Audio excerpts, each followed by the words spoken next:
আমাদের সংবিধানে লেখা আছে জনগণ সকল ক্ষমতার মালিক, জনগণ সকল ক্ষমতার উৎস, রাষ্ট্রের প্রকৃত মালিক জনগণ।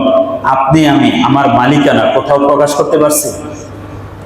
সরকারি চাকরি করে মাত্র সরকারি চাকরি পদ আছে বোধহয় 19 লাখের মতো, এর মধ্যে কিছু পদ শূন্য আছে, হয়তো রানিং 15 লাখের মতো আছে।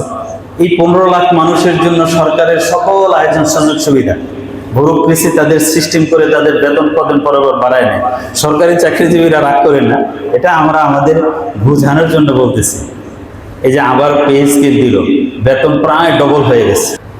কেউ কি দাঁড়ায় প্রশ্ন করতে পারছে যে আপনারা নিজেরা বেতন নেন, আবার র্যাঙ্ক বেঁধে বাড়ি ভাড়া পায়, চিকিৎসা ভাতা পায়, পোশাকের খরচ পায়, বিনোদন ভাতা পায়, উৎসব ভাতা পায়, পায় কি পায় না সরকারি চাকরিজীবীরা?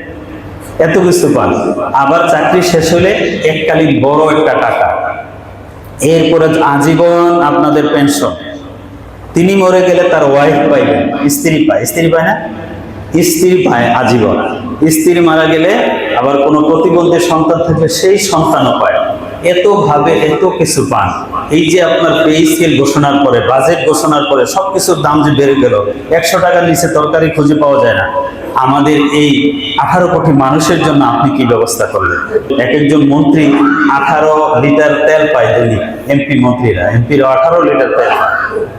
আর আমাদের সাধারণ সিএনজি চালকরা ঘন্টার পর ঘন্টা সারাদিন পার করে দিতে হয় গ্যাস নেওয়ার জন্য লাইন ধরে। তার দিনই কখন, সে আয় উপার্জন করবেই কখন, জমা দিবে কখন? আমাদের সাধারণ জনগণের জন্য কি ব্যবস্থা নিচ্ছেন? 9 লাখ কোটি টাকার বাজেট, এর মধ্যে 2/3 6 লাখ কোটি টাকা করবে সরকারের পরিচালন ব্যয়, বেতন বোনাস এই সেই আদার্স কত কিছু আছে। তো এই বিশাল ব্যয় আমাদের বাকি সাধারণ জনগণের কি উপায় বলেন? এটা আমরা বলার অধিকার রাখি? বলতে পারবো?